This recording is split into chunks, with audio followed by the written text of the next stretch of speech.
Queridos irmãos, queridas irmãs, queridos internautas, hoje nós estamos celebrando o 29º domingo do tempo comum.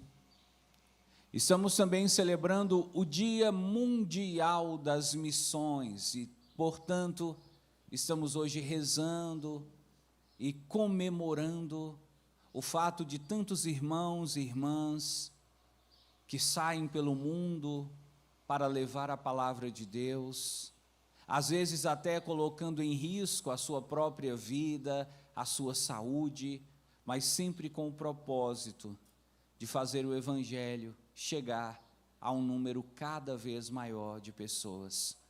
Hoje nós rezamos pelos missionários, pelos leigos, pelos religiosos, pelos sacerdotes, diáconos, bispos que fazem missão no Brasil e também no exterior.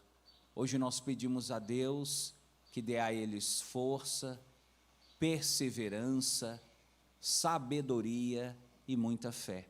A todos os missionários, inclusive os missionários que já passaram pela cidade, pela paróquia de Glaucilândia, eu peço a vocês uma salva de palmas.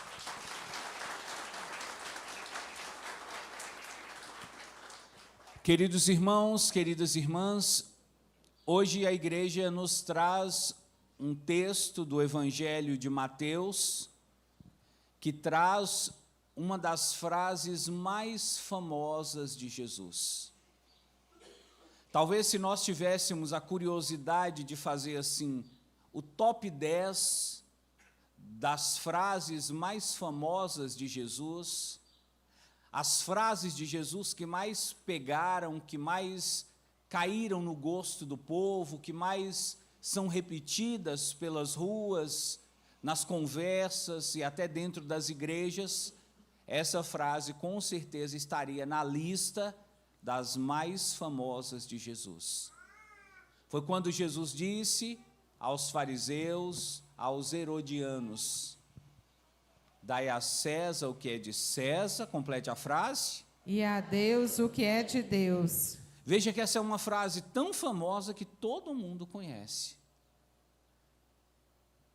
Hoje eu queria entrar com você dentro do contexto em que essa frase foi dita, para extrair com você uma mensagem muito importante para os nossos dias. Eu não sei porquê, mas nas últimas semanas, sempre as homilias que nós fizemos, Deus nos levava a falar sobre as estratégias do inimigo para destruir você.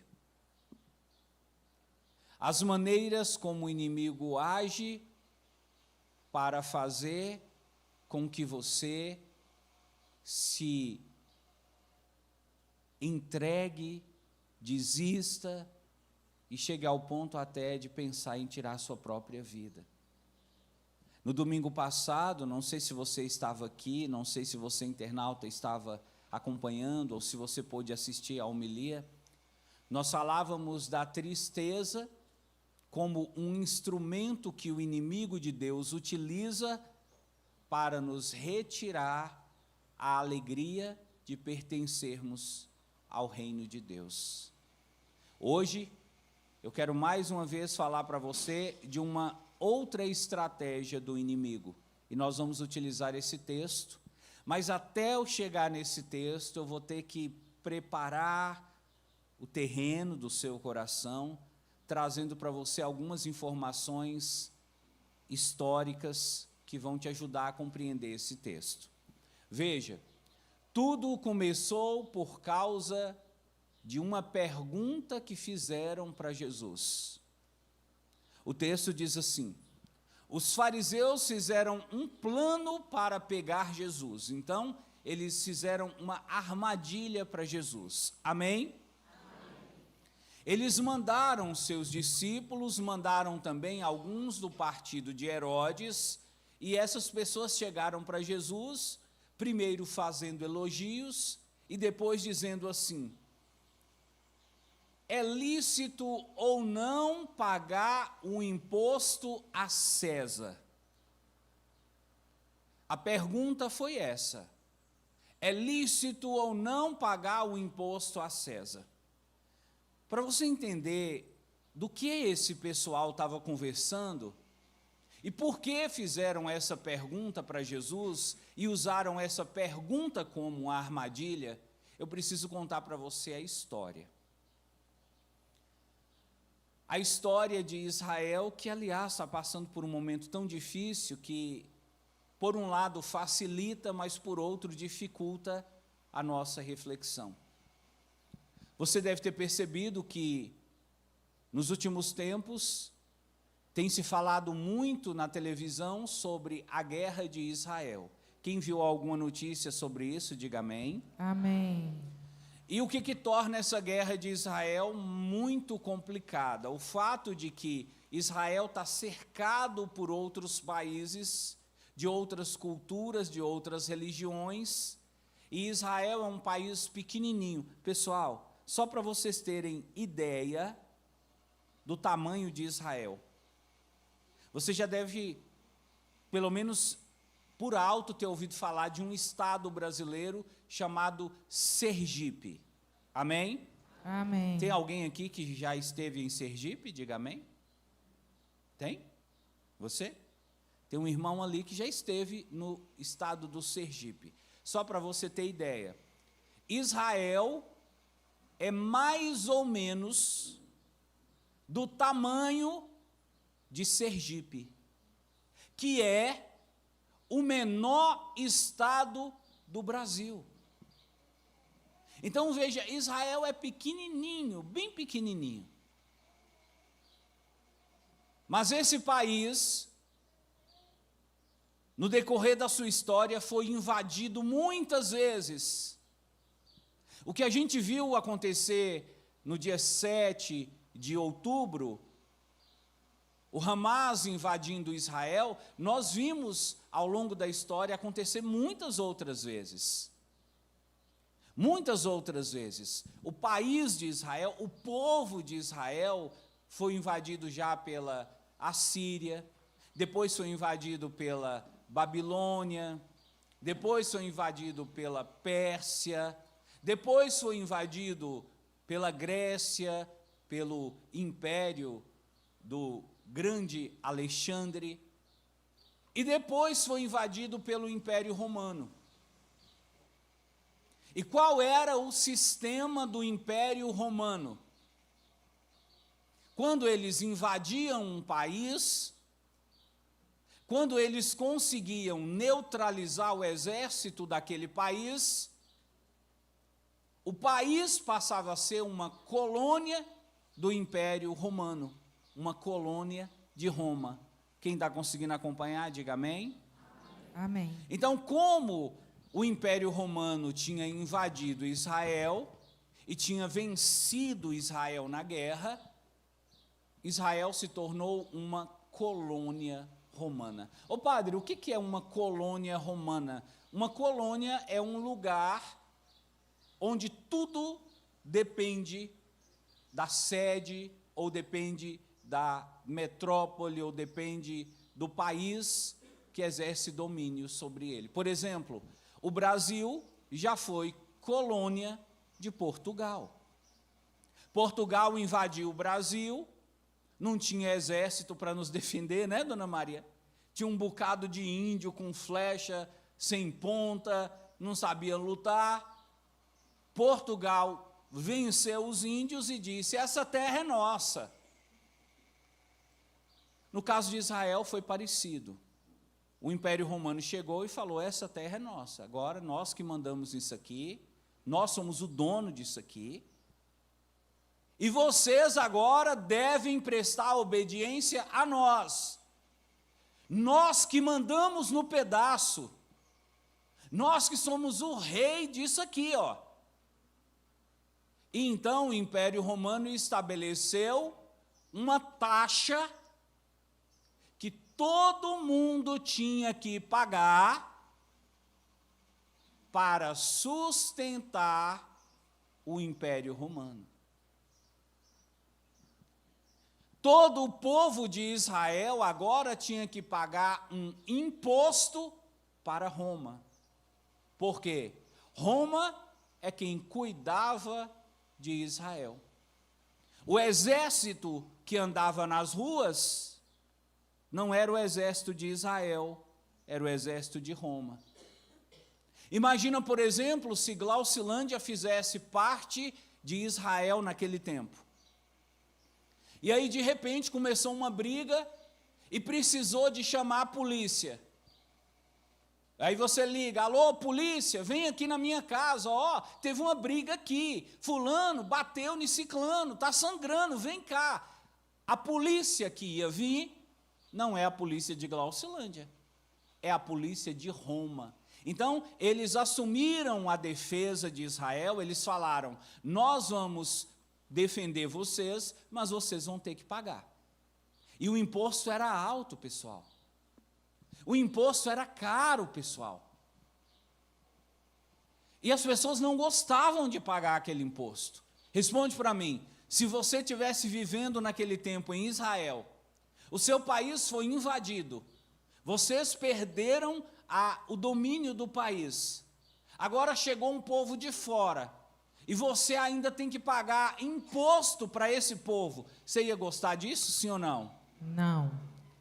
Você ia pagar esse imposto com cara de alegria, de satisfação, com cara de alguém que está fazendo a melhor coisa do mundo, sim ou não? Não. O povo não gostava. Aliás, o povo odiava isso. Ter que pagar imposto para um povo de fora, que na verdade veio para nos humilhar e para tomar nossa terra. O pessoal que queria pegar Jesus decidiu utilizar esse assunto, um assunto polêmico, para fazer Jesus cair numa armadilha. Ontem eu até celebrava em Gameleira e a homilia foi sobre isso. Como fugir das armadilhas do inimigo. É uma pena que essa homilia não teve tanta divulgação assim, mas seria para você talvez mais um assunto interessante para você estudar e conhecer. Mas vem com o padre, vem com o padre. Chegaram para Jesus e disseram, é correto pagar um imposto, sim ou não, Jesus? Olha para você ver a armadilha. Se Jesus falasse, sim, é correto pagar o imposto, o povo ia ficar com raiva de Jesus, porque o povo não gostava daquele imposto. Quem está compreendendo, diga amém. Amém. Se Jesus falasse, não, não é correto, quem ia ficar com raiva de Jesus seriam as autoridades romanas, porque eles tinham estabelecido esse imposto, e esse imposto era obrigatório. Se Jesus falasse, não é correto o povo pagar, eles iam dizer que Jesus estava inflamando o povo para não pagar o imposto, e Jesus ia se dar mal também. Então, diante de Jesus, eles colocaram uma situação que representa o ditado de Dona Maria. Se correr, o bicho pega. Se ficar, o bicho come.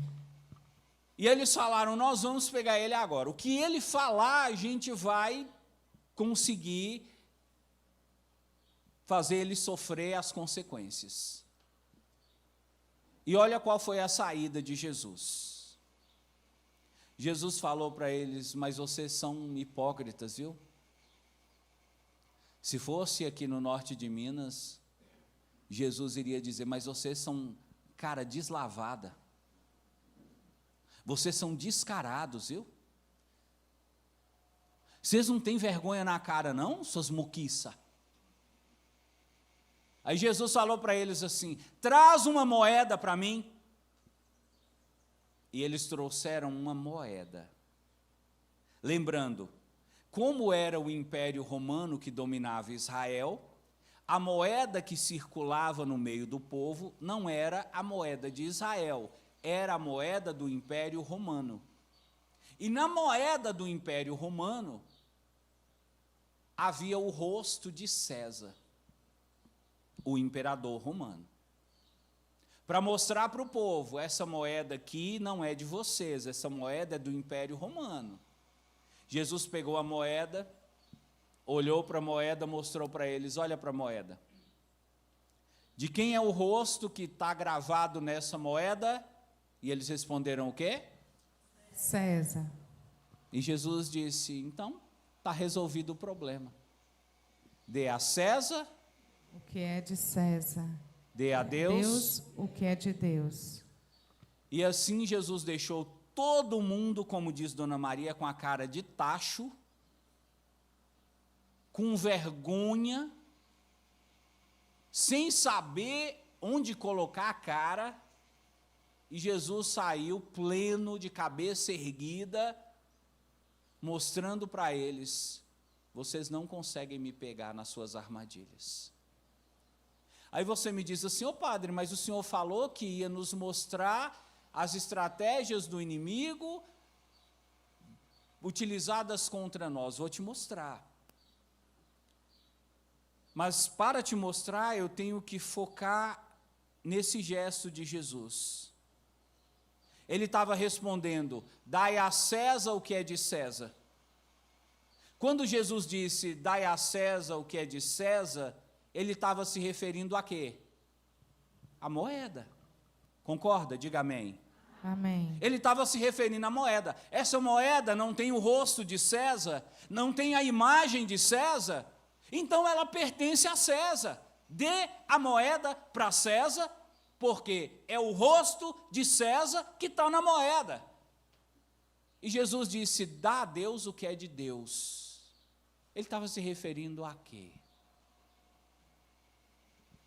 A moeda nós já sabemos, ela tinha um rosto de César e ela tinha que ser entregue então para ele. Mas e quando Jesus disse, dê a Deus o que é de Deus, ele estava se referindo a quê? Olha, meu irmão, esse é um texto tão profundo que poucas vezes as pessoas param para pensar no que Jesus estava querendo dizer. O que Jesus estava querendo dizer é mais ou menos assim, olha, nessa moeda tem a imagem de César. A imagem de César está inscrita nessa moeda. Mas e em vocês? Qual é a imagem que está inscrita? Qual é a imagem que está escrita em você? Qual é a imagem que você carrega? É como se Jesus estivesse dizendo, olha, a moeda é de César porque tem o rosto de César. Mas e você? Você traz o rosto de quem? Você traz o semblante de quem? De? Deus. Aí você lembra lá do livro de Gênesis. Deus criou o homem e a mulher à sua Imagem. e semelhança. Semelhança. Nós somos a imagem e semelhança de Deus. Quem fica feliz ao saber disso, dá uma salva de palmas para ele.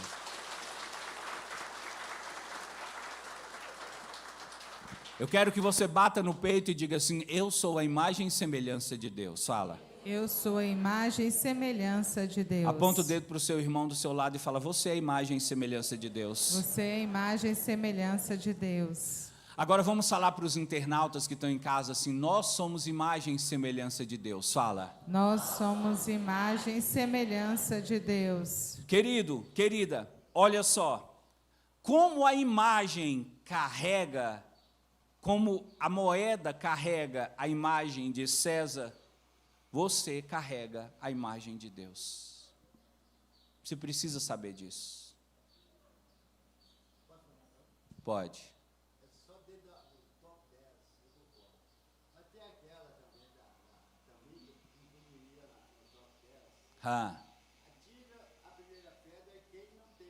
Pecado. Essa também é outra famosa. O irmão, para os internautas que não ouviram, o irmão está até agora lá no top 10 ainda. Lembra quando eu falei que Jesus falou muitas frases, mas tem aquelas frases que são as mais famosas. E eu falei do top 10. E uma das frases foi essa. que Jesus disse, dá a César o que é de César, dá a Deus o que é de Deus. E o irmão está lembrando de uma outra frase, que Jesus também disse, e Dona Maria gosta dessa frase, atire a primeira pedra, quem não tem pecado. Talvez um dia a gente faça uma homilia sobre o top 10 das frases de Jesus. Tem uma outra também muito famosa, que Jesus diz e Dona Maria gosta de repetir. Deixa eu ver se essa vocês sabem. A boca fala. Essa também está no top 10. Um dia nós vamos falar sobre isso. Mas volta comigo aqui. Nós somos imagem de Deus. Amém? Amém. Nós carregamos em nós a imagem de Deus. Amém? Amém. É porque você não consegue enxergar isso, querido. É porque às vezes nós somos tão carnais, a nossa visão é tão fechada, limitada, a gente não consegue ver a imagem de Deus em nós. Mas deixa eu te falar, no mundo espiritual, os anjos e também os demônios, eles olham para nós, eles não veem um monte de carne. Eles não veem os nossos ossos, os nossos órgãos. Eles olham para nós e veem a imagem de Deus. É como se todos nós tivéssemos nascido com uma grande tatuagem. E Deus tivesse tatuado o rosto dele em nós. Olha isso, pessoal. Deus tatuou o rosto dele em nós, em mim. Onde você vai, você carrega essa imagem. E Jesus então fez uma afirmação até simples, óbvia. Na moeda não tem o rosto de César, sim ou não? Sim. Então a moeda pertence a quem, pessoal? A César. Em você não tem o rosto de Deus, sim ou não? Sim. Então você pertence a quem? A Deus.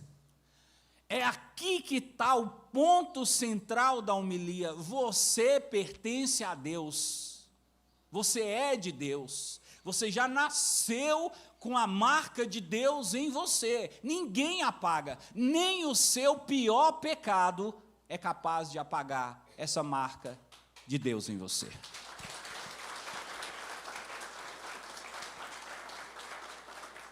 Mas qual é o grande problema?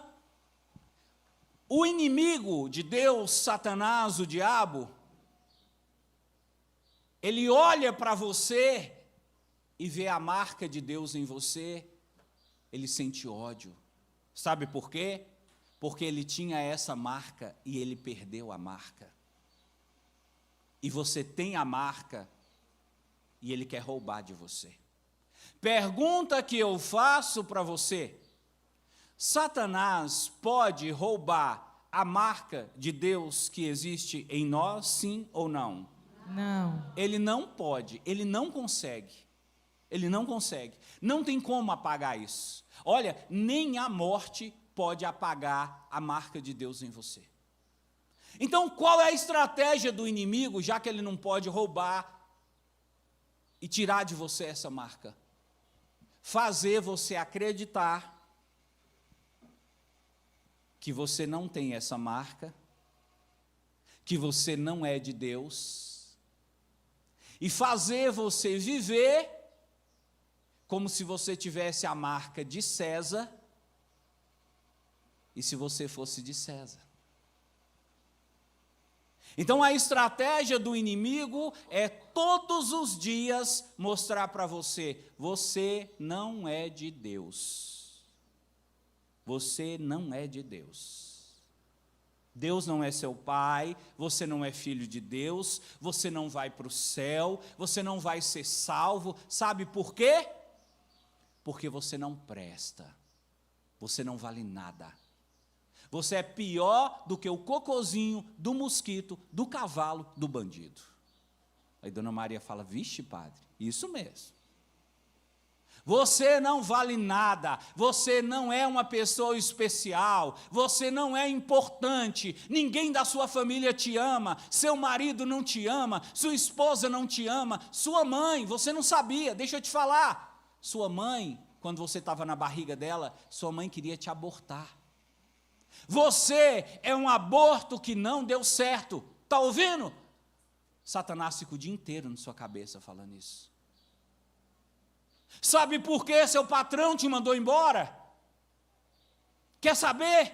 Eu vou te falar. Seu patrão te mandou embora porque você é um imprestável. Você é um incompetente. Você é um zero à esquerda. Você nunca percebeu que lá na empresa ninguém gosta de você? Você nunca percebeu que a sua família não gosta de você? O que você está fazendo nesse mundo, miséria? Morre, capeta! Suicida! Aí você diz, eu não dou conta de suicidar. Ele fala, então toma aqui um copo de cachaça. Toma aqui um cigarro de maconha. Toma aqui um pouquinho de cocaína, de crack, já que você não consegue se matar. Então vai morrendo aos poucos. Toma aqui remédio, seu infeliz, toma. Se dopa, fica igual um zumbi dentro de casa. Você não presta, você não vale nada mesmo. Perceba, meu irmão, o ódio do demônio contra você. Mas não é você em si, é a marca que você carrega. Ele tem ódio porque ele perdeu essa marca e você continua com ela. Então, já que ele não consegue tirar a marca de você, ele quer fazer você se sentir como se não tivesse a marca. E vai enchendo sua cabeça de coisa. E vai enchendo sua cabeça de pensamentos ruins, de que você não vale nada, de que ninguém te ama, sua vida não presta. Aí chega uma hora que você fala, quer saber? Cansei. Cansei dessa vida, cansei de lutar, cansei de tentar ser alguém, cansei de procurar um amor, cansei de procurar trabalho, cansei. Eu cansei de tentar mostrar para minha esposa que eu sou um bom marido. Eu cansei de tentar mostrar para o meu marido que eu sou uma boa esposa, de mostrar para os meus filhos que eu sou uma boa mãe. Eu cansei de viver. Eu quero morrer. Eu vou pular na frente de uma carreta, eu vou tomar um copo de veneno, eu vou amarrar uma corda no pescoço, eu vou cortar meus pulsos, eu vou dar um tiro na minha cabeça. Eu cansei. E o inimigo faz, isso mesmo, parabéns. Está entendendo a estratégia? Mas qual é a verdade? Que nem o inimigo consegue desmentir. Você traz a marca de Deus em você.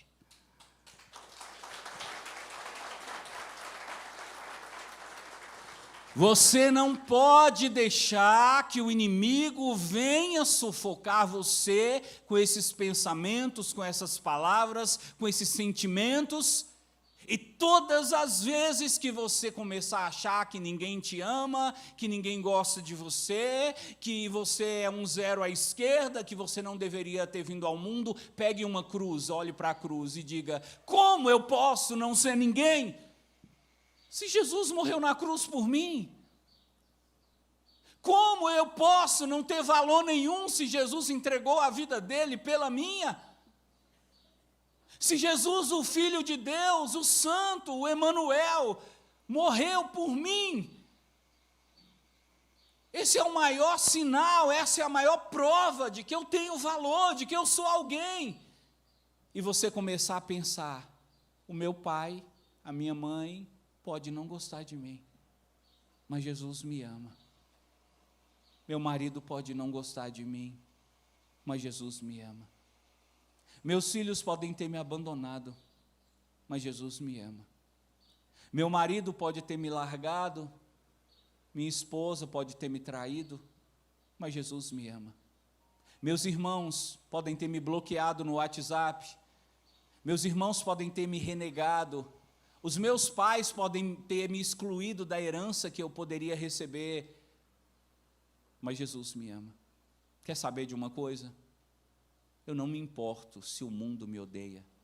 O importante é que eu sou de Deus e Deus me ama. Louvado seja nosso Senhor Jesus Cristo.